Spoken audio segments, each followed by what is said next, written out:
Special ઉમરો માટે અમે આખો શો બુક કર્યો હતો અને it was a amazing movie અને અમે જોઈને એવું વિચાર્યું કે ના ભાઈ અમારે બી આવી જિંદગી જીવવી જોઈએ.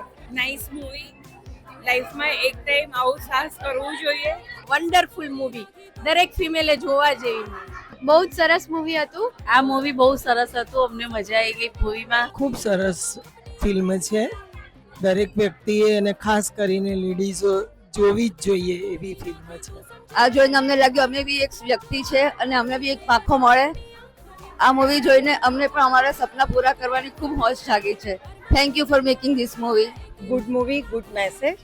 બી હેપી ઓલ ધ વિમેન. કોઈક એજ આવે ને પછી દરેક સ્ત્રી દરેક લેડીઝ એમના ફેમિલી અને છોકરાઓની જવાબદારીમાં ભૂલી જતી હોય કે આપણા પણ સપના હોય જે નાના હતા ત્યારે જોયા હતા. 5 daysમાં સેકન્ડ ટાઈમ છે એટલે વિચારી લેજો કે ક્યાંથી ક્યાં પહોંચવાનું છે આપણે. હવે આજે વિંગ્સ એ લોકોએ આપી છે તો નક્કી તો કર્યું છે કે સોલો ટ્રીપ કરીએ. હવે 6+ પછીની એજ જ્યારે હોય ત્યારે હવે બાળકોનું પતી ગયું, એમના બી ગ્રાન્ડ ચિલ્ડ્રનનું પતી ગયું, આપણા ગ્રાન્ડ ચિલ્ડ્રનનું પછી એમ થાય કે આપણે આપણી પાંખે હવે ઉડવું જોઈએ. અમેઝિંગ મૂવી છે, બહુ જ ઇન્સ્પિરેશનલ મૂવી છે, ખૂબ ખૂબ ખૂબ સુંદર મૂવી છે. બહુ સુપર મૂવી છે, બહુ જ મજા આવી, ખરેખર જોવાલાયક મૂવી છે. થેન્ક્સ ફોર આ પિક્ચર માટે ડાયરેક્ટર, પ્રોડ્યુસર બધાને.